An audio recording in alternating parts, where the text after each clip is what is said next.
Pilipinas isinusulong bilang green manufacturing hub sa layuning makabuo ng tinatawag na green jobs.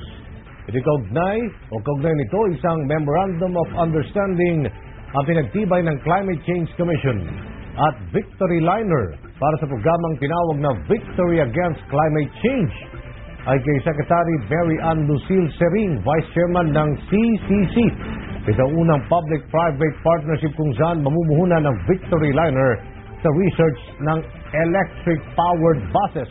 Ang paggamit ng electric-powered vehicles ay ilan sa mga natukoy na strategy sa National Climate Change Action Plan na natutulong para mabawasan ang emission ng greenhouse gas.